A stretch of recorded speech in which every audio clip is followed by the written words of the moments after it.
बिस्मिल्लाहिर्रहमानिर्रहीम। आज का सेशन जैसे कि आप स्लाइड पे देख रहे हैं कि जो लीडरशिप के हवाले से मास्टर योर सेल्फ, अपनी ज़ात को मुसख्खर करना, ये आज का सेशन का हमारा एक मेन फोकस रहेगा। क्योंकि इसके अंदर खास तौर पे जो हम अपनी ज़ात के हवाले से कि किन किन अज्जा पे मुश्तमिल होती है और किस तरीके से हम इसको मुसख्खर कर सकते हैं, इसके अंदर खास तौर पे ये सारी चीज़ें बताई जाएंगी। तो इसमें मैं पहले इस पूरे सेशन के कंटेंट्स आपको शेयर कर देता हूँ ताकि आपको थोड़ा अंदाज़ा हो कि हम इस सेशन में क्या क्या चीज़ें आगे डिस्कस करने जा रहे हैं। जी। सबसे पहले तो इसमें ट्रांसफॉर्मेशन ऑफ द सेल्फ, यानी कि जात, इंसानी जात की सेल्फ की तब्दीली, ट्रांसफॉर्मेशन, ये कैसे होती है और ये किन किन अज्जा पे मुश्तमिल है, कौन कौन से अज्जा उनको ट्रांसफॉर्म किया जा सकता है। ये एक तो ये होगा। दूसरा, एनालिसिस ऑफ आवर सेल्फ, यानी कि जो हम तजजिया करेंगे, जो हमारी ज़ात है वो किन किन चीज़ों पर मुश्तमिल होती है और कितने परसेंट हम किस पे काम कर रहे होते हैं, ये सारे चीज़ एनालिसिस इसके अंदर आएगा ताकि आपके सामने क्लैरिटी हो कि जो एक सिस्टम है वो क्या कर रहा है। उसके बाद इकबाल एंड सिस्टम साइकिल, कि जो इकबाल ने एक सिस्टम के साइकिल को, एक जो चक्कर है सिस्टम का जिसमें हम उलझे हुए हैं, उसको किस तरीके से एक्सप्लेन किया है, इसे भी थोड़ा सा मैं शेयर करूंगा आपके साथ। इसी तरह इसके बाद है why existing system does not affect leaders. ये बड़ी इंपॉर्टेंट चीज़ है कि हम काफ़ी जो चीज़ें कहते हैं, जी सिस्टम के असरात बहुत शदीद होते हैं, हम उनसे नहीं निकल पाते। हमारे ऊपर जो हमारी ज़ात के ऊपर बड़ा इम्पैक्ट होता है सिस्टम का, तो ये उससे निकलना बहुत मुश्किल काम होता है, नॉर्मली ये सोचा जाता है। लेकिन जो लीडर्स होते हैं उनके ऊपर सिस्टम का इम्पैक्ट नहीं होता, वो कैसे सिस्टम से निकल जाते हैं, ये भी एक इसके अंदर हम एक्सप्लेन करेंगे थोड़ा सा। और इसके बाद इसी के हवाले से फर्दर जो what is comfort zone, comfort zone क्या है, उसको थोड़ा सा एक्सप्लेन करूंगा मैं। How to come out of comfort zone, comfort zone से हम बाहर कैसे आ सकते हैं, इस पे थोड़ी सी एक कुछ स्लाइड्स होंगी। और उसके बाद जो कुरान और कंफर्ट जोन, कुरान क्या कहता है, किस तरीके से कंफर्ट जोन से निकला जा सकता है, इस हवाले से। और उसके बाद सीक्रेट ऑफ सक्सेस है कि कौन सा सीक्रेट है जिससे कामयाबी मिलती है। Leaders create their own impactful system, ये एक मेन हमारा एक स्लाइड होगी, जो हमारा सारा एक निचोड़ होगा पूरी इस प्रेजेंटेशन का, जो मैं आपके सामने रखूंगा। और इसके आगे बताया जाएगा, इसमें पता चलेगा कि जी नताइज कैसे पैदा होते हैं, नताइज किस तरीके से पैदा होते हैं। और उसके बाद कि जी जो हाउ इट विल वर्क और इट विल रिजल्ट, और ये कैसे मतलब नताइज पैदा होते हैं। एक तो ऊपर तो एक पूरा मैकेनिज्म बताएंगे हम इससे पिछली स्लाइड में कि क्या क्या चीजें ऐसी हैं जो हम कर सकते हैं जिस जो नताइज क्रिएट करते हैं। फिर उसके बाद उसकी जो रीजन कि जी ये कैसे नताइज पैदा हुए, ये सारी चीजें। तो ये बड़ा इंपॉर्टेंट सेशन है आज। और इस हवाले से क्योंकि ये चीजें, इसमें हम जो खास तौर पे आज हम फोकस करेंगे वो हम आप एक हमारी जो इकोनॉमिक कंडीशन है, हमारी जो फाइनेंशियल पोजीशन है, उसके हवाले से मेरा मेन फोकस होगा। क्योंकि ये सारा जो सारी की सारी प्रेजेंटेशन का मरकज यही है, जो एक महवर यही होगा कि जी हमारी जो लीडरशिप है, जो अपने अपने शोबे के अंदर, अपने अपने पेशे के अंदर एक किस तरीके से हम एक लीडरशिप का रोल प्ले कर सकते हैं, ये सारी चीजें।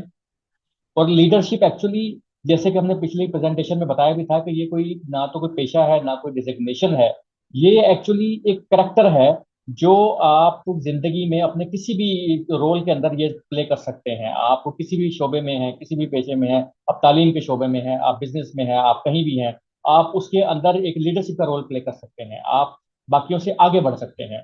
तो ये सारी चीजें हम इसमें लेके चलेंगे। तो हमारी आज की पहली slide, transformation of self. Quran Karim की ये आयत है, ये आप लोगों ने अक्सर पढ़ी भी होगी।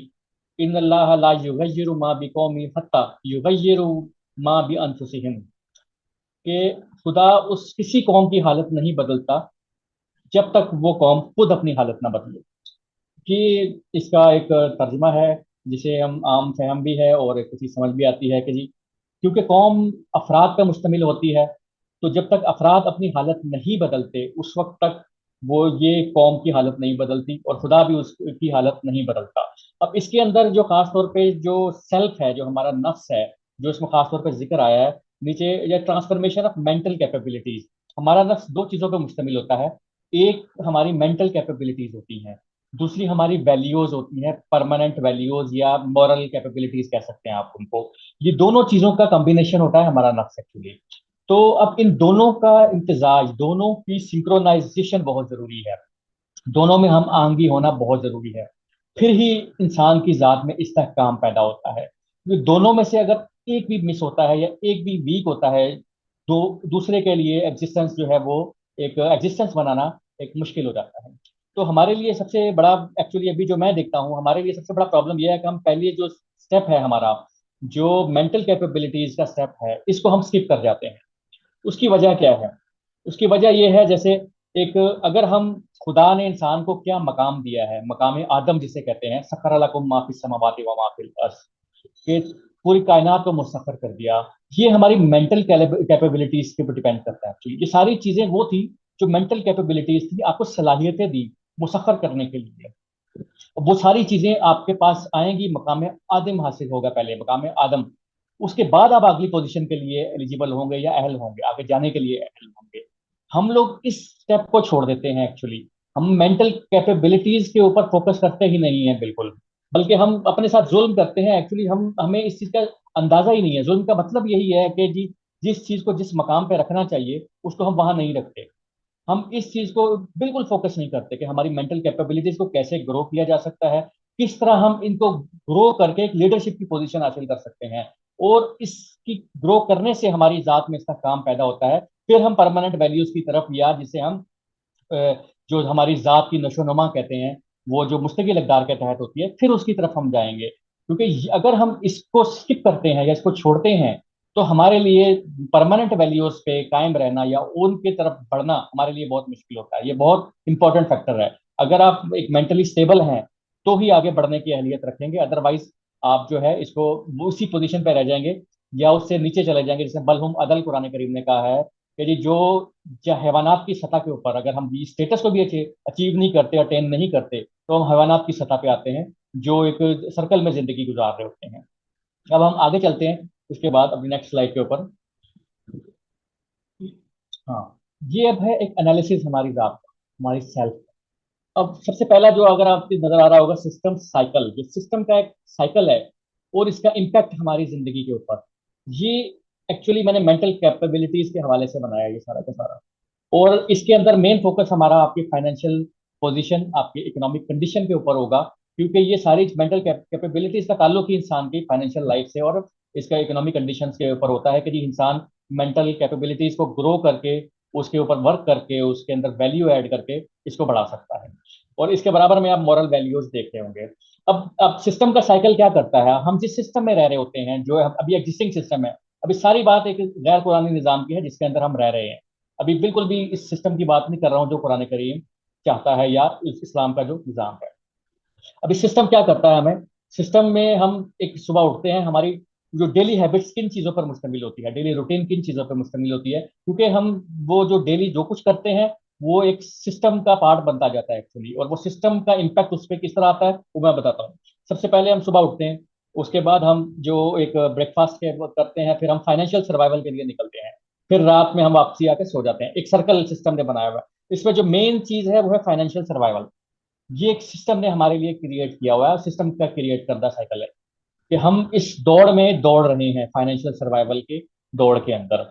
और इस कदर हम इसके अंदर मतलब कि वो इंडल्ज हो जाते हैं, आप गुम हो जाते हैं कि हमें एहसास ही नहीं होता कि ये जो सर्कल है इसके अंदर से निकलना भी है या हम इसके अंदर से निकल भी सकते हैं। क्योंकि माशी सूरत हाल डेफिनेटली माशी जरूरियात हर इंसान की है। हर इंसान ये समझता है कि अगर वो माशी तौर पे अपने आप को इस साइकिल का हिस्सा नहीं बनाएगा या जरूरियात जिंदगी पूरा नहीं करेगा, उसकी फैमिली, उसके जो उसका साइकिल है, माशी साइकिल, वो कैसे चलेगा। तो सिस्टम ने एक मोहताज बना दिया आपको उस सर्कल में डाल के, और उससे आपकी तमाम तर सलाहियतें, आपकी तमाम तर एनर्जीज उसने इसके अंदर अपने तरफ मुनहरिफ कर ली, उसने सारी एनर्जीज को डाइवर्ट कर लिया। अब आपका जो माइंड सेट है वो भी यही बन गया कि जी, ये होगा तो मेरा माशी सर्कल चलेगा। और ये आप डेली करते हैं, रोजाना आप उठते हैं, साला साल करते हैं, कई कई सालों तक करते हैं, हमें अंदाजा भी नहीं होता हम इसके अंदर किस हद तक धंसे चले जा रहे होते हैं इस साइकिल के अंदर। एक फाइनेंशियल सर्वाइवल की जंग है, सर्वाइवल ऑफ द फिटेस्ट जिसे कहते हैं, कि हम कोशिश करते हैं किसी तरीके से भी हम कहीं किसी माशी तौर पे कमजोर ना रह जाएं, अदरवाइज सर्वाइवल नहीं है। अब ये वो साइकिल है। अब ये साइकिल करता क्या है हमारे साथ, ये है कि ये क्रिएट कंफर्ट जोन ट्रैप। ये एक ट्रैप बनाता है हमारे गिर्द, जिस कंफर्ट जो एक कंफर्ट जोन पे मुश्तमिल होता है। यानी कि हम इसके इतने आदी हो जाते हैं, इतने कंफर्टेबल हो जाते हैं इसके अंदर कि हम इससे निकलने का सोच ही नहीं सकते। हम कहते हैं जी मैं अगर मिसाल के तौर पे मैं एक नौकरी करता हूँ, सुबह जाता हूँ शाम में आता हूँ, मुझे तनख्वाह मिलती है, एक साइकिल चल रहा है, बच्चे पढ़ रहे हैं, हमारा घर का सर्कल चल रहा है। हम कहते हैं कि हम एक कंफर्ट में आ जाते हैं कि जी एक सुकून से जिंदगी चल रही है, इसको चलने देते हैं। ये एक सिस्टम हमें इस कंफर्ट में ले आता है, एक ट्रैप के अंदर ले आता है। और वो इसलिए लेकर आता है ताकि ये सिस्टम के खिलाफ या सिस्टम के अगेंस्ट या सिस्टम के जो अंदर फ्लॉज हैं जो उसको ऊपर ना हम आवाज उठा सकें। बहरहाल ये साइकिल चलता है, ये कंफर्ट जोन का ट्रैप क्रिएट होता है। अब इस ट्रैप क्रिएट होने से होता क्या है कि सिस्टम के जो नताइज होते हैं हमारे सामने हमें नजर आ रहे होते हैं, हम देख रहे होते हैं, हम सुन रहे होते हैं, हम बोल रहे होते हैं। बहुत सारी चीजें जो सिस्टम के नताइज होते हैं वो अच्छे भी बुरे भी होते हैं, ज्यादातर बुरे ही नताइज होते हैं, क्योंकि एक ऐसा निजाम है जो उसमें हम अक्सर देखते हैं कि एक नताइज अच्छे नहीं निकल रहे होते। अब उसके हवाले से हमारा एक माइंडसेट डेवलप हो रहा होता है।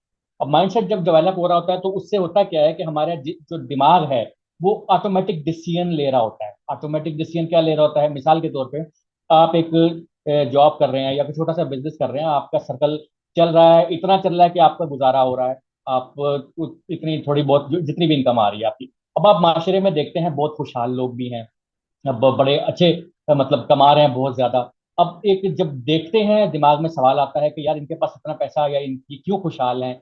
अब वो हमारा जो सिस्टम का जो ट्रैप है, वो हमारा माइंडसेट जो इस तरह बनाता है, वो ऑटोमेटिक रिप्लाई इस तरह क्रिएट करता है कि हम जैसे ही ये सोचते हैं कि यार ये माशरे में खुशहाली है, ये लोग खुशहाल हैं, ये पैसा ज्यादा ऐसा क्यों है इनके पास, ऑटोमेटिक रिप्लाई क्रिएट होता है, हराम का पैसा होगा। सिस्टम में जो सरमायादारी निजाम है ये तो खून निचोड़ के इन्होंने कमाया है। एक सिस्टम ने एक एक जवाब क्रिएट किया और आपका वो जो सवाल उठा था वो वहीं का वहीं क्लोज हो गया। आपने उसको रिलैक्स हो गया, हाँ यार ये इसकी वजह से होगा।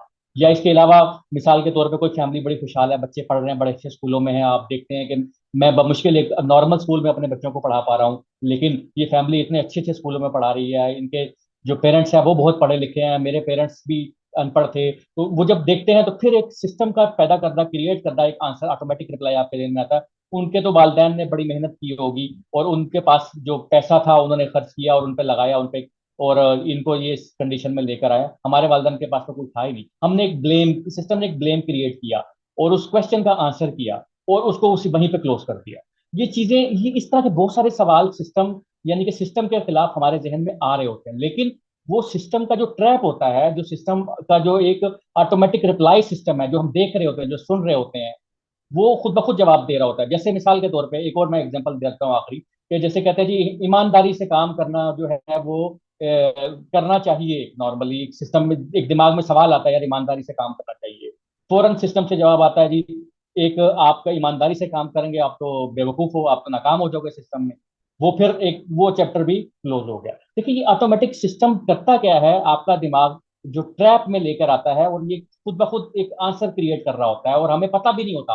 और ये सारी चीजें सेकंड्स के अंदर हमारे दिमाग में चल रही होती हैं और ऑटोमेटिकली ये विद इन सेकंड क्लोज हो रहे होते हैं ये सवाल, क्योंकि ये वो ट्रैप जो है, वो कंफर्ट जोन है, उससे कहीं बाहर ना निकल आए। उससे जो जैसे ही ये ऑटोमेटिक डिसीजन होता है, कॉग्निटिव बाइसनेस क्रिएट होती है।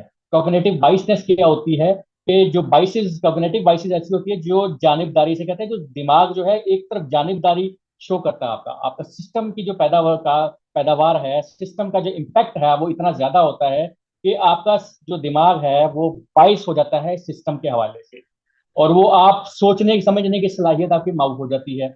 और उससे होता क्या है कि ब्लाइंड स्पॉट क्रिएट होते हैं। ब्लाइंड स्पॉट हमारे दिमाग में कि जब एक कुछ अर्से तक जब सवाल क्रिएट होते हैं और उसके आंसर ऑटोमेटिक होते हैं तो वो फिर उसके बाद सवाल क्रिएट होना ही बंद हो जाते हैं। आपका वो ब्लाइंड स्पॉट क्रिएट हो जाता है, आप उस पर सोचते ही नहीं। मिसाल के तौर पे कि एक एक रिसर्च है कि जॉब करने वाले जैसे अफराद हैं, मिसाल के तौर पे जो जॉब करते हैं, जो 100 में से 95 जो अफराद हैं वो सारी जिंदगी सोचते हैं कि हम इस नौकरी को छोड़ के कोई कारोबार करेगा। मिसाल दे रहा हूँ, दिमाग में उस सिस्टम जिस ट्रैप में वो फंसे होते हैं उससे निकलना चाहते हैं, लेकिन होता क्या है कि 95% लोग जो हैं वो सिर्फ सारी जिंदगी सोचते रह जाते हैं, डिसीजन नहीं ले पाते। इस कदर स्ट्रांग होता है सिस्टम। और उसके बाद जो 5% जो डिसीजन लेते हैं, उनमें उनका होता क्या है, उसमें 4% लोग वो सिस्टम से उस फोर्स से बाहर नहीं निकल पाते। उनके अंदर जो जिस फोर्स से निकलना चाहिए उसमें 4% लोग नाकाम होकर दोबारा जॉब पे लग जाते हैं दोबारा, 4% लोग जो होते हैं। अब बचते हैं 1%। जो 1% होते हैं वो एक्स्ट्रा ऑर्डिनरी एफर्ट के साथ उस सिस्टम से निकलते हैं, और वो अपना उस ट्रैप को तोड़ते हैं, और वो उस जॉब छोड़ के एक बिजनेस का पार्ट बनते हैं, सक्सेसफुल होते हैं। यानी कि 99% लोग फेल हो जाते हैं इस सिस्टम का, इस ट्रैप को तोड़ने में। इसी तरह छोटे मोटे बिजनेस करने वाले वो भी एक्सपेंशन के लिए भी सारी जिंदगी कोशिश करते हैं, लेकिन वो सिस्टम को, ट्रैप को नहीं तोड़ पाते। अब ये ब्लाइंड स्पॉट, अब इसके बाद जो, अब ये सारे जैसे ये मैंने सारे पॉइंट्स लिखे हैं, ये हमारी डेली रूटीन है। अब अगर आपका एनालिसिस करें इसका, आपकी टोटल जो टाइम, मिसाल के तौर पर अगर आप 8 घंटे सोते हैं, 16 घंटे जागते हैं, उस टाइम का 95% टाइम, 95% उस टाइम की ये सिस्टम आपका कंज्यूम कर रहा होता है। ये सारे डिसीजन, ये सारा साइकिल, ये सारी चीजें, ये 95% जो है टाइम आपका कंज्यूम कर रही होती है। और 95% टाइम आपका यहाँ कंज्यूम होता है, और 5% जो बचता है वो मॉरल वैल्यूज के लिए, आप जिसके ऊपर कुछ सोचना पड़ता है, कुछ इंसान डिसीजन लेने के लिए कोशिश करता है। जैसे मैंने कहा कि कुछ लोग सोचते हैं कि जी हम इस ट्रैप से निकलें, या मॉरल वैल्यूज को अडॉप्ट करना चाहिए, लेकिन 95% का इम्पैक्ट इतना ज्यादा होता है कि 5% उसमें कोई रोल प्ले नहीं कर पाता। यानी कि हम लोग 95% टाइम हमारा सिस्टम के ट्रैप के अंदर है, और वो हमें कंफर्ट जोन के अंदर, और कंफर्ट जोन ट्रैप के अंदर। और ये सिस्टम के जो, जैसे सिस्टम की मिसाल मैं वो देता हूँ, जैसे ग्रेविटी है।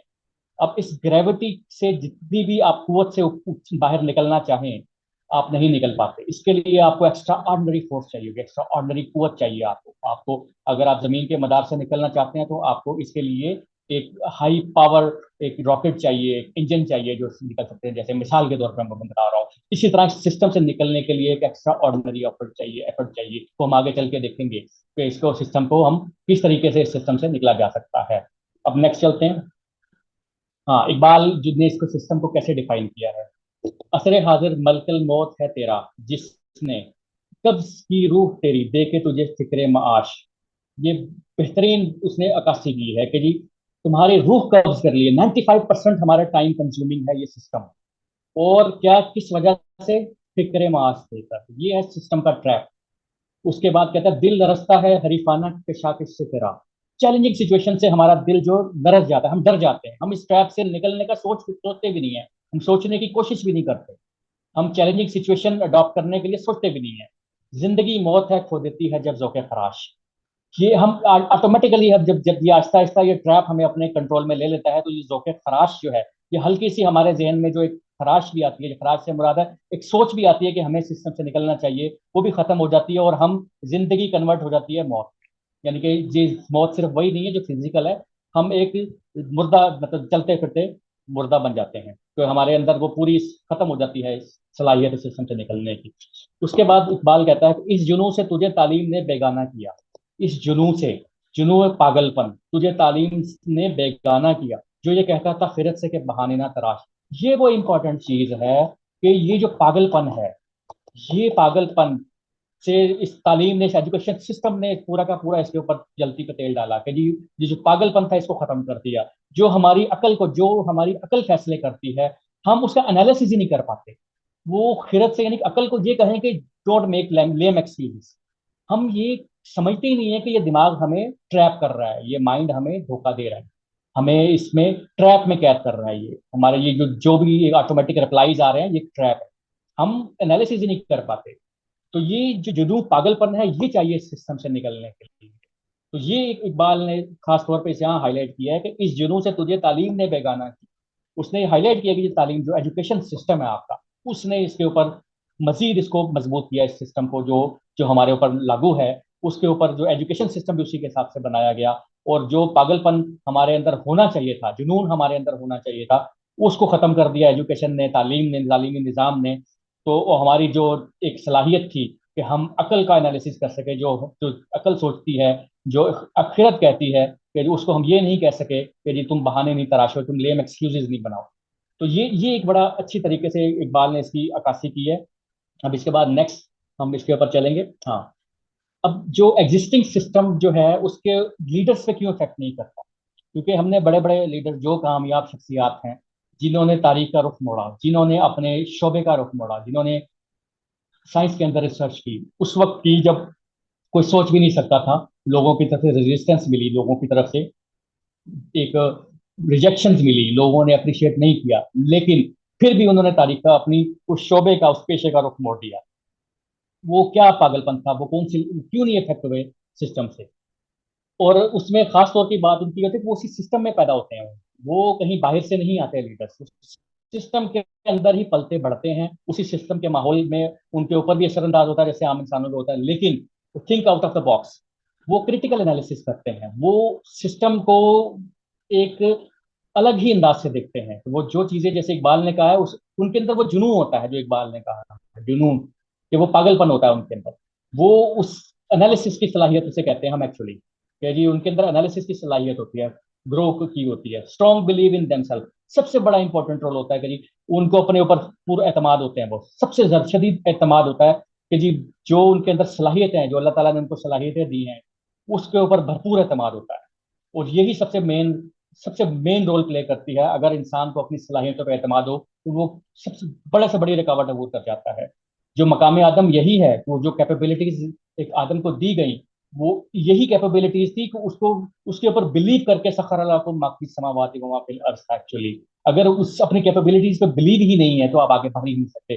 तो एक जो लीडर है उसको सबसे पहले अपनी सलाहियतों पे यकीन होता है, ईमान होता है actually। उसके बाद वो कंफर्ट जोन में नहीं रहता। लीडर लीडर की ये खासियत है, कंफर्ट जोन में नहीं रहता, वो सिस्टम के ट्रैप में नहीं आता, वो सिस्टम के ट्रैप में नहीं आता। कंफर्ट जोन जो सिस्टम बनाता है, वो एनालिसिस करता है उसका, वो उससे बाहर आता है, उससे बाहर निकलने की एफर्ट करता है, और उसके ट्रैप से बार बार निकलता है। और वो ऐसे जो जो मतलब उस ट्रैप को एक देखता है, भांपता है कि कौन कौन सा ट्रैप है और कैसे निकला जा सकता है। तो ये चीज है। उसके बाद वो अपना एक सिस्टम बनाता है जिसका इम्पैक्ट हो, जो असरअंदाज हो, जो नतज पैदा करे लीडर। ये अपना एक सिस्टम बनाता है, और ये इंफरादी तौर पे हो रहा है सारा कुछ इसमें। एक मैं इसलिए कह रहा हूँ कि ये सारी चीजें एक इंफरादी तौर पे है। बाकी सिस्टम का जो इम्पैक्ट है वो इंसानों के ऊपर है, लेकिन लीडर एक अकेला होता है, तनहा होता है, वो सब अकेला करता है। और वो ये सारी चीजें उसके अंदर होती हैं। और उसके अलावा टेक कंट्रोल ऑफ 100% टाइम, ये है मेन चीज। जो सिस्टम का ट्रैप है, जो 95% टाइम हम हमारा कंज्यूम कर रहा है, ले रहा है, उस ट्रैप के अंदर, उस कंफर्ट जोन के अंदर, सिस्टम उसके हाथ से वो टाइम निकाल लेता है, निकाल के अपने कंट्रोल में लेकर आता है ये लीडर, सॉरी। तो ये एक मेन चीज होती है जो उस सिस्टम के इम्पैक्ट से लीडर बाहर आता है। इसको हम आगे चल के मजीद एक्सप्लेन करेंगे वो कि ये किस तरह होता है। अब कंफर्ट जोन क्या है? कंफर्ट जोन एक साइकोलॉजिकल स्टेट ऑफ माइंड है। ये एक इंसानी जहन की एक कैफियत है, जो लोगों जिसमें लोग अपने आप को सेफ फील करते हैं एक ट्रैप के अंदर, और अपने आप को मतलब एक सहल पसंद फील करते हैं, सेफ फील करते हैं, उससे बाहर नहीं निकलना चाहते। और बहुत आसानी लगती है उनको कि हाँ, ये इसी के अंदर रहें तो हम हमारी जिंदगी सुकून से गुजर रही है जिस तरह से चल रही है। इसी तरह वो इसके अंदर जो जिन ऐसे काम करते हैं जो पहले कर चुके होते हैं, और वही सारी जिंदगी बार बार उसी कामों को रिपीट करते हैं, फैमिलियर होते हैं जो उनको खास तौर पे, और वो सो ट्रैप में रहते हैं, और वो उसके अलावा कुछ नहीं करते। वो उसी तरह उसी सिचुएशन के अंदर रहते हैं जो पहले, इसके अलावा सिचुएशन से बाहर नहीं निकलना चाहते, रिस्क नहीं लेते वो। और ये वो ट्रैप है कंफर्ट जोन का, जिसको ये सिस्टम पैदा करता है। और ये सिस्टम से निकलना, और इसका रिजल्ट क्या होता है? यानी कि एक एक कहावत है कि अगर वही करते रहोगे जैसा होता चला रहा है, तो वही मिलेगा जो मिलता चला आ रहा है। ये एक रूल है कि आप वही जो होता चला रहा है वही करते रहोगे, तो वही मिलेगा जो मिलता चला आ रहा है, वही नतीजा मिलेगा। तो जब तक एक्स्ट्रा ऑर्डनरी नहीं करोगे, जब तक आप एक एक्स्ट्रा ऑर्डनरी ऑफर्ट नहीं करोगे, आप इस सिस्टम से निकलने की कोशिश नहीं करोगे, आप कामयाब इस ट्रैप से निकलने में नहीं हो सकते। अब कैसे निकले? ये कुछ स्टेप्स हैं। Do extra effort, difficult task, क्योंकि ये सेफ जोन में होता है इंसान। तो जितना ज्यादा मुश्किल काम करेंगे आप, उतना ही ज्यादा आपकी सलाहियतें बुरुए कार लाएंगे अपनी, उतनी ज्यादा ग्रो करेंगी आपकी स्किल्स। जितना ज्यादा एक्स्ट्रा एफर्ट करेंगे उतना ही आप ग्रूम करेंगे, उतना ही ज्यादा आपकी सलाहियतें निखर के सामने आएंगी। उतना ही आपको पता चलेगा कि आपके अंदर कितनी सलाहियतें हैं। Face difficult and challenging situation, अपने आप को मुश्किल और एक चैलेंजिंग सिचुएशन में डालें ताकि आपको अपनी सलाहियतों का अंदाजा हो। ये इस कंफर्ट जोन से अपने आप को निकालें। अगर आप कंफर्ट जोन में रहेंगे तो आप सारी जिंदगी वही करते रहेंगे जैसे हमानात कर रहे हैं। अगर आप इन स्टेप्स को फॉलो नहीं करेंगे तो आप वैसे ही करते रहेंगे। लर्न न्यू थिंग्स, अपने आप को अपग्रेड करें। नई आने वाली जो इजादात हैं, नई आने वाली रिसर्च है, नई चीजें, नई स्किल्स, नई चीजें सीखें, ताकि आपको पता चले कि ये क्या चल रहा है, और एक आप अपने वक्त के साथ अपडेट रहें। और अपने सेट रूल्स एंड रिस्ट्रिक्शंस, अपने उसूल बनाएं, अपने ऊपर कुछ पाबंदियां आयद करें, अपने ऊपर कुछ पाबंदियां आयद करें, अपने वक्त को अपने कंट्रोल में लें। जैसे मैंने पिछली स्लाइड में भी यही लिखा था कि ये है कंफर्ट जोन से बाहर आने का तरीका। ये एक जनरल रूल्स है, इसको हम फर्दर आगे जाके एक स्टेप बाय और बाइफरकेट करेंगे और डिवाइड करेंगे फर्दर स्टेप्स के अंदर, क्योंकि ये चीजें एक लगती तो थ्योरी है, इस वक्त मैं बता रहा हूँ कि जी ये एक्स्ट्रा एफर्ट करने की जरूरत है, अपने पर रूल्स रेगुलेशंस लगाने की, तो ये सारी थोड़ी थ्योरी लगती है। लेकिन इस हवाले से आगे जाके हम डिटेल में बताएंगे। इस हवाले से कुरान भी क्या कहता है वो मैं बताता हूँ, वो आगे नेक्स्ट स्लाइड में। हाँ, ये एक आयत है, ला नुकल्लिफु नफ्सन इल्ला वुस्साहा। इस आयत का मफहूम ये है कि खुदा इंसान पर जो पाबंदियां आयत करता है वो इसलिए होती हैं कि उसकी ज़ात में वुसअत और कुशाद पैदा हो। यानी वो पाबंदियां इसकी आज़ादी सल्ब करने के लिए नहीं होती, बल्कि इसकी ज़ात की कुव्वतों और सलाहियतों में वुसअतें पैदा करने के लिए होती हैं। ये बड़ी इंपॉर्टेंट आयत है। ये इस आयत का वो पाबंदियां, अब इसमें दो चीजें समझने वाली हैं इसके अंदर। ठीक है, खुदा इंसान पे पाबंदियां लगाता है, तो इसमें दो किस्म के खुदा के कवानीन हैं। एक तो इस कायनात में लॉज ऑफ नेचर है, जो फितरत के कवानीन है। दूसरा कुरान करीम की शक्ल में हमें कवानीन मिले हैं, जो जिसके अंदर अल्लाह ताला ने जो भी पाबंदियां आयत की हैं हमारे ऊपर, ये दो चीजें हैं। हम इसके अंदर एक प्रॉब्लम ये होता है कि हम लोग जो इसको समझते हैं, हम लोग ये समझते हैं कि जो कुरान करीम के अंदर खुदा ताला ने, अल्लाह ताला ने पाबंदियां लगाई हैं, हम इसको फॉलो करेंगे तो ये हमारे लिए काफी है। लेकिन फिर वही बात मैं कहूंगा, इससे पहले जो मकाम आदम है, जो लॉज ऑफ नेचर की पाबंदियां हैं, लॉज ऑफ नेचर की पाबंदियां वो भी इंसान पे लागू होती हैं, क्योंकि इंसान इस कायनात का पार्ट है, इस कायनात का हिस्सा है। लॉज ऑफ नेचर अगर पूरी कायनात में एक बड़ा अच्छा एक रिजल्ट पैदा कर रहे हैं, नतज पैदा कर रहे हैं, बड़े पुरअमन नतज पैदा कर रहे हैं, तो वो नतज इंसान भी इस कायनात का पार्ट है। वो नतज उससे इंसान भी उससे नतज ले सकता है। मकाम आदम का मतलब ही यही था, सखर अला को माफी समावाती, कि कायनात को मुसक्कर करके उससे नतज लें, उससे रिजल्ट्स गेन करें उससे। ये पाबंदियां जो कानून फितरत लगाता है इंसान के ऊपर, वो भी नतज पैदा करती हैं। लेकिन हम वो स्किप कर जाते हैं। हम लोग सिर्फ फोकस करते हैं कि जी ये जो कुरान करीम में पाबंदियां हैं हम इसको फोकस कर लेंगे तो शायद हम इसी से ही काम चल जाएगा। अब ये लॉज ऑफ नेचर की क्या पाबंदियां हैं और इसको हम कैसे अपने ऊपर इम्प्लीमेंट कर सकते हैं। अच्छा, इसमें लॉज ऑफ नेचर की जो पाबंदियां हैं खासतौर पर, ये इंसान की मेंटल कैपेबिलिटीज के लिए, जब मैंने पहले भी बताया था कि ये ना इंसान की मेंटल कैपेबिलिटी के लिए बहुत जरूरी है, जिसका ताल्लुक इंसान की माशी सूरत हाल यानी कि फाइनेंशियल कंडीशन, फाइनेंशियल पोजीशन या इकोनॉमिक कंडीशन के साथ है। इसका ताल्लुक बहुत गहरा ताल्लुक है इस चीज का, लॉज ऑफ नेचर के जो पाबंदियां हैं, क्योंकि ये एक वो चीजें हैं जिससे रिजल्ट पैदा होते हैं। ये आगे चल के मैं मजीद इसको तफसील के साथ एक्सप्लेन करूंगा। हाँ, अब एक slide, secret of success. You will never change your life until you change the habits you do daily. ये वो इम्पोर्टेंट फैक्टर है जो हमारी सबसे सेकंड स्लाइड थी, जिसके अंदर हमने एनालिसिस किया था, वो हमारी डेली रूटीन थी। और हमारी सक्सेस ये है कि अगर हम अपनी डेली हैबिट चेंज नहीं करते, हम कामयाब नहीं हो सकते। Secret of success is found in your daily routine. कामयाबी जो है आपकी डेली रूटीन में छुपी हुई है। हमें लॉज ऑफ नेचर, अपने ऊपर पाबंदियां लगानी है, वो डेली रूटीन में लगानी है। अगर हम वो नहीं लगा सकते, हम सक्सेसफुल नहीं हो सकते।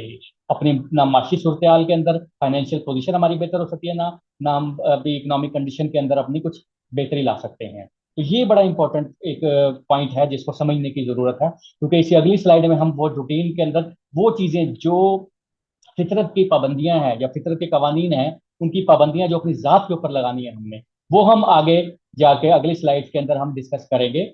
और इसको हम जो है बड़े एक्सप्लेन के साथ, थोड़ा सा इस पे मैं टाइम लगाऊंगा, क्योंकि ये बड़ी इंपॉर्टेंट चीज है। ये वो चीज है जिससे रिजल्ट पैदा होते हैं, नताइज पैदा होते हैं। नेक्स्ट स्लाइड हम देखते हैं जी। Leaders create their own impactful system. अब इम्पैक्टफुल सिस्टम कैसे वो क्रिएट करते हैं? इम्पैक्टफुल सिस्टम वो इस तरह करते हैं, add following habits in daily routine. अच्छा, ये वो डेली रूटीन की जो हैबिट्स हैं, ये सिर्फ मैंने कहीं से मतलब कि ऐसे नहीं कि बस अपनी सर्च करके लिख ली। ये दुनिया के कामयाब तरीन इंसान जिन्होंने उनका तमाम बायोग्राफीज का मुतालिया किया गया, ऑटोबायोग्राफीज का, या उनकी जो ऊपर लिखी किताबों का मुतालिया किया, उनकी जो आदात थी उनको स्टडी किया गया, उसके बाद उनमें से सेलेक्ट की गई कि वो ये काम करते थे, तो जो रीजन बनी उनकी कामयाबी की, वो इसके अंदर मैंने लिखी है। एक रिसर्च वर्क है एक्चुअली ये जो आज के रिसेंट लेटेस्ट जो रिसर्च है वो यहाँ तक पहुंची है, और ये वाकई ये चीज बिल्कुल ठीक है। ये सिर्फ उनके लिए नहीं है, कोई भी इसको अडॉप्ट करेगा तो इसके नताइज बरामद होंगे इससे। सबसे पहले, believe in self, your self, अपने ऊपर, अपनी सलाहियतों के ऊपर का यकीन, ईमान। खुदा ने इंसान को जो सलाहियतें दी हैं, उसके अंदर जो कैपेबिलिटीज रखी हैं, उसके ऊपर अगर आपको ईमान, यकीन नहीं है आपके अपने ऊपर, तो आप कभी भी कामयाब नहीं हो सकते। अगर आप जरा सा भी डाउट में हैं, शक में हैं कि नहीं शायद मेरे अंदर ये कैपेबिलिटी नहीं है, या शायद मैं ये काम नहीं कर पाऊंगा, या बहुत सारी लोग अपने बारे में मशकूक होते हैं कि नहीं यार ये मुझसे नहीं हो, लेकिन इंसान का जो बिलीव होता है, जितने बड़े बड़े कामयाब शख्स हैं, लीडर्स हैं, उनकी सबसे बड़ी बात यह थी कि उनको अपनी सलाहियतों पर यकीन था। एग्जाम्पल एक मैं देता हूँ, मैंने एक किताब में पढ़ी थी, नाम जेन से निकल गया, डिज्नीलैंड का जो ऑनर था, वॉल्ट डिज्नी उसका नाम था, शायद 1960s की बात है। वो अपने वालिद, मतलब बचपन में जब स्टडी में बहुत ही पीछे था, और उसको स्टडी बिल्कुल पसंद नहीं थी, पढ़ाई की तरफ बिल्कुल भी रुझान नहीं था उसका, तो उसने अपने वालिद से जिक्र किया कि मुझे कार्टूनिस्ट बनना है, मुझे इसकी मेरी स्किल है, मेरी सलाहियत है मेरे अंदर ये बनने की। वालिद ने देखा, जब उस वक्त कोई था ही नहीं ट्रेंड, ना उस वक्त कोई इस तरह का कोई था कि जी रुझान था कि जी कार्टूनिस्ट बनना, या इस तरह का कोई अर्निंग सोर्स नहीं था इससे। वालिद ने देखा कि इससे तो ना कोई सोर्स ऑफ इनकम जनरेट होगी, ना इससे कोई पैसा बनेगा, उसने मना कर दिया और डांटा उसको। लेकिन बहरहाल काफी उसके अंदर एक जुनून था, उसको एक हद तक बिलीव था, एक पागलपन की हद तक उसको अपनी सलाहियत पे बिलीव था कि मैं ये कर सकता हूँ। वो अपने वालिद से घर से लड़ के चला गया, और दूसरे सिटी में आया, और उसने अपने कार्टून्स, अपनी जितनी वो एक पेंटिंग्स बनाई, उसने कार्टून्स बना के वो लेके गया। उन्होंने दिखाए उसको, एक जो उस वक्त शायद कोई इंडस्ट्रियलिस्ट था, उनको दिखाया जी मैं ये कर सकता हूँ, ये मेरी सलाहियत है, तो मुझे आप अपॉर्चुनिटी दें, ये इसके अंदर मैं आपको अर्न करके दूंगा। तो उन्होंने जब देखा इसको, आर्टिस्ट ने, उसने, उन्होंने स्टेट में मना कर दिया जी आपके अंदर सलाहियत ही नहीं है और आप नहीं कर सकते। और वो वहां से ये कह के उठा कि आपको ये सलाहियत जांचने की सलाहियत ही नहीं है आप में, मतलब मेरी सलाहियत को जांचने के लिए आपके पास कैपेबिलिटी नहीं है, उठ के चला गया। लेकिन उसके बाद उसने साबित किया, उसको अपने ऊपर इस हद तक यकीन था कि वर्ल्ड डिज्नीलैंड इस वक्त दुनिया का सबसे बड़ा मतलब मरकज था, और उसने किस तरीके से पूरी दुनिया की तारीख बदली कार्टून्स के हवाले से, पूरी दुनिया में उस वहां से फैले कार्टून्स, और वो किस लेवल तक चले गए उस शख्स ने, सिर्फ इस वजह से कि उसको अपने सलाहियत पे, अपने ऊपर पूरा यकीन था। जितने भी कामयाब शख्स हैं, जितने भी लीडर्स हैं, मिसाल देने का मकसद सिर्फ मेरा इतना बताना था, जितने भी कामयाब शख्स हैं, जितने भी लीडर्स होते हैं, उनको अपनी सलाहियतों पर यकीन होता है, अपने ऊपर पूरा भरोसा होता है। उसके बाद सेकंड, उन्होंने अपनी डेली रूटीन, उन वो सिस्टम से वक्त को निकालते हैं, सिस्टम की कैद से। जैसे हम एक डेली रूटीन में होते हैं, सुबह उठते हैं, हमने ऑफिस जाना है, फिर वापस आना है, फिर वापस आके दोबारा सो जाना है, तो वो सुबह जल्दी उठते हैं।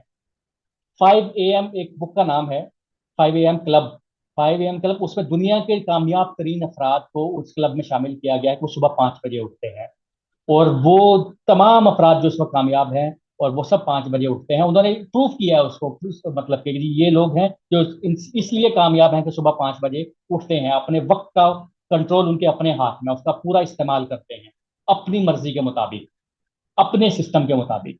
उसके बाद दूसरा काम जो वो करते हैं, वो सुबह उठ के वर्कआउट, एक्सरसाइज, वॉक, वर्जिश, जिससे आप कह लें अपनी फिटनेस के लिए, अपने आप को फिट रखते हैं, अपने जिस्म को फिट रखते हैं, अपने आप को, जिसे योगा कह लें आप, योगा, कुछ लोग अपने उसके हिसाब से योगा, मेडिटेशन, एक्सरसाइज, बहुत सारी चीजें हो सकती हैं, ये सारी चीजें ये अपनी जिंदगी का डेली रूटीन का पार्ट बनाते हैं। ये यानी कि ये देखिए, अपने सिस्टम को अपने कंट्रोल में ले रहे हैं, वक्त को अपने कंट्रोल में ले रहे हैं। उससे होता क्या है इन चीजों से कि आपको कंट्रोल फील होता है अपनी जिंदगी के ऊपर, आपकी जात में इस्तेहकाम आता है। नंबर 2, नंबर 3 क्या करते हैं वो अपनी इंक्रीज योर वैल्यू, अपनी वैल्यू को बढ़ाते हैं। मतलब वैल्यू को बढ़ाने का मतलब ये क्या है, अपनी सलाहियतें उनको ग्रो करते हैं। वो कैसे करते हैं, बुक रीडिंग करते हैं, लेटेस्ट रिसर्च पढ़ते हैं, सेल्फ इंप्रूवमेंट बुक्स पढ़ते हैं, दुनिया में जो जो हो रहा है वो सारी अपडेट बुक्स की सूरत में ये अपनी डेली रूटीन का पार्ट बनाते हैं वो, कि जी जो जहाँ जो हो रहा है उसको हर, इवन अभी मैं पढ़ रहा था कि इतने इस वक्त बिल गेट्स और मार्क जकरबर्ग और इस तरह के जितने भी इस कामयाब तरीन लोग हैं, अमीर तरीन लोगों की फहरिस्त में हैं, इस वक्त भी हफ्ते में बिल गेट्स 2 बुक्स कंप्लीट करता है, पढ़ता है, इस वक्त भी, क्योंकि वो अभी भी वो इस हद तक कामयाब है, दुनिया का अमीर तरीन अफराद की फहरिस्त में शामिल है, लेकिन उसकी रूटीन में ये शामिल है कि वो 2 बुक्स पढ़ता है हफ्ते के अंदर। 2 बुक्स उसने लाजमी पढ़नी है, रूटीन में शामिल है उसकी। इसी तरह जो एलन मस्क जो अभी मंजर आम पे आए हैं अभी कामयाबी की शक्ल के अंदर अमीर तरीन अफराद की फहरिस्त में, वो 17 साल की एज में, जो मैंने पढ़ा है कि उसने तकरीबन 150 किताबें पढ़ चुका था वो 17 साल की एज में, ये रॉकेट साइंस और इस हवाले से वो उसको जुनून की हद तक था। यानी कि ये लोगों ने अपनी डेली रूटीन का पार्ट बनाया हुआ था। एक्सरसाइज, सुबह जल्दी उठना, एक्सरसाइज या जिसे हम कहते हैं workout, book reading, new skill learning, ये अपनी डेली रूटीन का पार्ट बनाते हैं। उसमें करते क्या है जी, हर 6 महीने में एक स्किल सीखते हैं, उसको मतलब 3 महीने में सीखते हैं, उसको अगले 3 महीने में इम्प्लीमेंट करते हैं, उसकी प्रैक्टिस करते हैं। और उसके बाद 6 महीने बाद वो स्किल जब उसके ऊपर अबूर हासिल हो जाता है, उसके बाद फिर एक नई स्किल सीखते हैं। जितनी भी दुनिया में नई आने वाली स्किल्स हैं, जो आपकी कैपेबिलिटीज हैं, उसको सीखते हैं, उसको ग्रो करते हैं अपनी स्किल्स को। ये एक उनके अंदर एक खास तौर पर होती है चीज है, सीखने की सलाहियत। अब आप जितने भी अभी ये एलन मस्क को ही देख लें आप, उसकी डाइवर्सिफिकेशन, उसने एक एक्स बनाया, फिर उसके बाद ये रॉकेट लॉन्च, और उसके अलावा उसके 10 और चीजों के अंदर, मतलब कि उन लोगों को इस हद तक जुनून होता है कि जी नई स्किल सीखें, नेक्स्ट नेक्स्ट अगली स्किल सीखें हम। ये एक अपग्रेडेशन, एक प्रोसेस है, ये एक रूटीन का पार्ट बनाने से आपकी सलाहियतें में इजाफा होता है, आप अपने आप जात को में एक ग्रो करती है आपकी जात। ये उनके पास जिंदगी का डेली रूटीन का पार्ट होता है ये सारी चीजें, तो ये अपनी डेली रूटीन का पार्ट बनाते हैं। और उसके बाद सबसे इंपॉर्टेंट चीज, stay away from negative people. ये बहुत अहम चीज है कि जी जो नेगेटिव लोग होते हैं, जो आपके इर्द गिर्द मौजूद होते हैं, नेगेटिव थॉट्स होती हैं, जो आपके जहन में बार बार आती हैं, या लोग आपके गिर्द होते हैं जो सिर्फ ये कहते हैं कुछ नहीं होना, आप जो मर्जी कर लो, इसमें ऐसे ही चलता रहना है। बहुत सारे लोग आपको मिलेंगे ऐसे। जब भी आप किसी से कोई आइडिया शेयर करेंगे, कोई आप उससे बात करेंगे, वो आगे से यही जवाब मिलता है, नहीं भाई ये कोई होना वाना कुछ भी नहीं है, ये सब जो है ना ऐसे चलता रहना है, जो मर्जी कर लो, आप जितना मर्जी कोशिश कर लो। नेगेटिव लोगों से आप बचें, आप अपनी सलाहियतों को जाया ना करें ऐसे लोगों के साथ जो लोग नेगेटिविटी के ऊपर चलते हैं।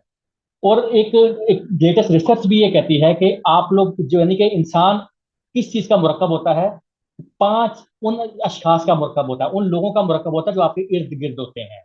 आपके इर्द गिर्द जो 5 लोग बहुत करीब हैं, आपकी शख्सियत उसी की आईनादार होती है, आप उसी को एक्सपोज कर रहे होते हैं। अगर आप अपनी शख्सियत देखना चाहते हैं तो अपने इर्द गिर्द के 5 लोग जो बहुत करीब हैं आपके, आप उनको देख लें, आपको अपना अक्स नजर आएगा उनके अंदर।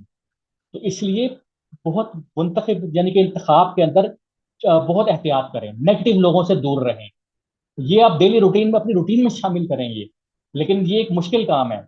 और क्योंकि हमारा माशरा तो भरा हुआ ही नेगेटिविटी से है, और इसके अंदर इसीलिए लीडर तनहा होते हैं। लेकिन बहरहाल ये चीजें अपनी डेली रूटीन का पार्ट बनाना है। और उसके बाद next step, follow about discipline with consistency for 6 months. ये जो ऊपर पूरा डिसिप्लिन नज्म जब्त ऊपर दिया गया है, इसको कंसिस्टेंसी के साथ, मुस्तकिल मजाजी के साथ आपने 6 महीने के लिए कर। एक चैलेंज है बहुत बड़ा, ये एक चैलेंज के तौर पे कहा गया है। इसी स्पिरिट के साथ, कंसिस्टेंसी के साथ, इसके अंदर जरा भी रद्दोबदल किए बगैर आप 6 महीने तक करके दिखा दें, अगले 5 साल आपके, अगर जिस पोजीशन पे आप अभी इस वक्त है, अगर तब्दील ना हो तो आप फिर बताइएगा, क्योंकि ये चैलेंज है बहुत बड़ा। ये जिन्होंने ये रिसर्च करके बताया है वो ये कहते हैं कि आप ये सिर्फ इम्प्लीमेंट करके देखें, अगर आपको नताइज नहीं मिलते तो आप फिर करिएगा। सिर्फ इसको आप इस कंसिस्टेंसी के साथ, इस स्पिरिट के साथ अपनी जिंदगी के ऊपर नाफिज करके देखते हैं इसको। और सबसे मुश्किल काम क्या है? सबसे मुश्किल काम, इसको आपको इम्प्लीमेंट करना है मौजूदा सिस्टम के अंदर रहते हुए। ये है सबसे मुश्किल काम। यानी कि आपको इस सिस्टम के अंदर भी रहना है और आपने ये भी काम करना है। यानी कि जो काम सिस्टम में रहते हुए आपको करना है, सिस्टम का जो साइकिल है उसको आपको अडॉप्ट करना ही करना है। ये काम उसके एक्स्ट्रा करना है। यानी कि जो मैंने थोड़ी देर पहले कहा था कि सिस्टम से निकलने के लिए आपको एक्स्ट्रा ऑर्डनरी एफर्ट करनी पड़ेगी, वो है ये एफर्ट। जिस तरह इस जमीन के मदार से निकलने के लिए एक रॉकेट को एक बहुत हैवी इंजन की जरूरत होती है, एक आपको थ्रस्ट की जरूरत होती है, फ्यूल की जरूरत होती है, आपको इस फ्यूल की जरूरत है सिस्टम से निकलने के लिए। इस एग्जिस्टिंग सिस्टम के अंदर रहते हुए आपने ये सारे काम ऐड करने हैं 6 महीने के लिए। और 6 महीने के लिए ऐड करने के बाद आप इससे अभी आप जिस पोजीशन पे हैं इससे अगली पोजीशन पे होंगे। लेकिन उसके बाद फिर आपने कंफर्ट जोन के ट्रैप में नहीं आ जाना, फिर आपने ये साइकिल स्टार्ट करना है और इसको फिर 6 महीने के लिए करना है। क्योंकि अगर आप एक चीज आप अपग्रेड हो जाते हैं, आप देखते हैं कि मुझे मेरी पोजीशन में बेहतरी आई है, मेरी जात में बेहतरी आई है, मुझे फाइनेंशियल पोजीशन बेहतर हो गई है, मेरी इकोनॉमिक कंडीशन बेहतर हो गई है, फिर आप एक कंफर्ट जोन में आना शुरू हो जाते हैं आहिस्ता आहिस्ता। ह्यूमन नेचर है ये। जब इंसान कुछ बेहतरी फील करता है फिर कंफर्ट जोन में आता है। लेकिन आपको फिर ये करना है। इंसान की जिंदगी जहद मुसलसल है, मोमिन की जिंदगी। ये सारी चीजें आप करेंगे तो आप सिस्टम से बाहर निकल पाएंगे। इस कदर इस हद तक ट्रस्ट चाहिए आपको सिस्टम से निकलने के लिए। ये वो एक्स्ट्रा एफर्ट है जो नताइज पैदा करेगी। अदरवाइज आप सिस्टम से निकलने के लिए जितनी मर्जी छलांगे लगाते रहें, कूदते रहें, जोर लगाते रहें, लेकिन आप नहीं निकल सकते इस ट्रैप से। क्योंकि जब तक आप इस फोर्स के साथ, इस एफर्ट के साथ आप सिस्टम से नहीं निकलेंगे, आप सिस्टम आपको अपने कंट्रोल में रखे, आपको सिस्टम को कंट्रोल में लाना होगा। ये सारी चीजें अगर आप करेंगे, देखिए इससे होगा क्या। एक तो अब वक्त आपके कंट्रोल में आ जाएगा। अब ये सारी तरीके, ये डेली रूटीन के अंदर करने वाले काम है। ये सिस्टम आप वक्त आपके कंट्रोल में आना शुरू हो जाएगा। और आपको अपनी जिंदगी पे कंट्रोल आने से आपकी जात में इस्तेहकाम पैदा होगा, स्टेबिलिटी आएगी आपकी। आपके अंदर जो मॉरल वैल्यूज और इन दोनों का एक कॉम्बिनेशन है वो बनना शुरू होगा। क्योंकि ये दोनों चीजों का मैंने शुरू में बताया था कि इन दोनों चीजों में सिंक्रोनाइजेशन होना बहुत जरूरी है। अगर सिंक्रोनाइजेशन नहीं है तो दोनों में से एक चीज भी नहीं है तो दूसरी भी नहीं बचती आपकी। तो इसलिए जैसे ही आपकी जात में इस्तेहकाम आना शुरू होता है तो आप सोचना शुरू करते हैं वैल्यूज के लिए, परमानेंट वैल्यूज के लिए। फिर परमानेंट वैल्यूज के लिए काम करना शुरू करते हैं। फिर आप अपने से बाहर निकलते हैं, इंसानियत के लिए काम करना शुरू करते हैं। क्योंकि आप एक स्टेबल पोजीशन पे जा रहे होते हैं, आप पहुंच चुके होते हैं। और फिर आपको एहसास होता है कि हाँ, मुझे अब दूसरों के लिए काम, क्योंकि एक लीडर का अब दूसरों के लिए एफर्ट करना होता है, उसने वो कंफर्ट जोन में नहीं रहता कभी भी। वो अगर इस पोजीशन में आ भी जाता है, उसको फिर दूसरी तरफ उसका एंगल चेंज होता है कि जी मुझे दूसरों को भी इस पोजीशन पर लेके आना होता है। तो वो एक ये है वो डेली रूटीन जो हमें एक्स्ट्रा थ्रस्ट, एक्स्ट्रा एफर्ट जो हमें करनी होगी सिस्टम से बाहर निकलने के लिए और नताइज पैदा करने के लिए। अब सबसे आखिर में लास्ट स्लाइड, कि ये कैसे काम करती है, नताइज कैसे निकलते हैं, कि ये इससे नताइज कैसे निकलेंगे।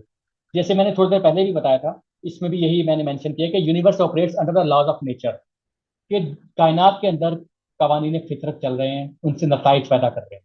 और वो बड़े आराम सुकून से सब चल रहा है और नताइज बड़े अच्छे खुशगवार नताइज पैदा हो रहे हैं वहाँ पे पूरी कायनात के अंदर। ठीक है। इंसानी दुनिया के अंदर जब हम आते हैं तो वो दो चीजें जो है वो इफेक्ट कर रही होती हैं इंसानी जो नताइज को। उसमें सबसे ऊपर सबसे पहली चीज जो होती है वो एक तो, ठीक है, इंसान भी एक कायनात का पार्ट है, उसके ऊपर लॉज ऑफ नेचर इंप्लीमेंट होते हैं, उसका भी नतीजा होता है, नताइज पर वो असरअंदाज होते हैं। लेकिन जो ह्यूमन मेड सिस्टम है, जो निज़ाम इंसानों ने बनाया होता है या जो भी निज़ाम इस वक्त नाफिज होता है, वो नताइज के ऊपर इम्पेक्ट कर रहा होता है, वो उसका असरअंदाज होता है। होता क्या है कि जैसे 95% जब एक सिस्टम आपका पूरा का पूरा टाइम कंज्यूम करता है तो वो सिस्टम ही 95% नताइज पैदा कर रहा होता है। आप उस सिस्टम के मोहताज होते हैं, मरहून मिन्नत होते हैं, उसी से नताइज मिल रहे होते हैं और आप डिपेंडेंट होते हैं उसके ऊपर। लेकिन जब आप सिस्टम से कंट्रोल ले लेते हैं, अपना सिस्टम से अपना वक्त का 95% को 70 80 70 60 50% उसके कंट्रोल में, 50 आपकी परसेंट पे कंट्रोल कंट्रोल में आ जाता है, इस तरह मिनिमाइज करते जाते हैं, तो होता क्या है कि सिस्टम का इम्पैक्ट आपके ऊपर कम होना शुरू हो जाता है। और आपने अपनी जो डेली रूटीन में ऐड क्या किया है, लॉज ऑफ नेचर को। जब लॉज ऑफ नेचर को आपने ऐड किया है उसके अंदर, तो फिर नतज जो बाकी सिस्टम का 50% बचता है वो लॉज ऑफ नेचर की तरफ से निकलना शुरू होते हैं नतज। यानी कि सिस्टम का इम्पैक्ट रिड्यूस होना शुरू हो जाता है और जो लॉज ऑफ नेचर का इम्पैक्ट है वो बढ़ना शुरू हो जाता है। लॉज ऑफ नेचर ना कोई काफिर देखती है ना मोमिन देखती है, वो नतज जो एफर्ट करेगा उसको नतीजा मिलेगा। तो ये लीडर्स होते यही हैं कि सिस्टम से अपना कंट्रोल वापस लेते हैं, 95% से ये मिनिमाइज करते करते इसको 100% अपने हाथ में ले लेते हैं। और जब 100% अपने हाथ में कंट्रोल आ जाता है तो तमाम नतज लॉज ऑफ नेचर के मुताबिक 100% मिलना शुरू हो जाते हैं। और ये तरीका है जिससे नतज बरामद होते हैं। और जो तरीका, जो मेथड मैंने बताया पिछली स्लाइड में, वो डेली हैबिट्स बताई आपको, उसको आप ऐड करेंगे, उससे नतज बरामद होंगे। और उसके पीछे रीजन ये है कि जी नतज बरामद होंगे आपके लॉज ऑफ नेचर के हिसाब से। तो ये सारी थी आज की जो सेशन का एक लुबेलुबाब। मैंने कोशिश की कि इसको अच्छे तरीके से एक्सप्लेन कर सकूं। लेकिन अब बहुत सारे लोगों के सवाल थे कि जी नतज क्यों बरामद नहीं होते, हम पूरी एफर्ट करते हैं लेकिन कोई नतीजा नहीं निकलता। और ये मैंने इसलिए एक्सप्लेन किया पूरी एक डिटेल के साथ, ताकि सब लोग इसको अच्छे तरीके से अंडरस्टैंड कर सकें और समझ सकें कि हमें आगे क्या करना है। जी बहुत शुक्रिया। किसी का कोई सवाल है, किसी के ऊपर कोई अपनी राय देना चाहे तो वो माइक अनम्यूट कर सकता है।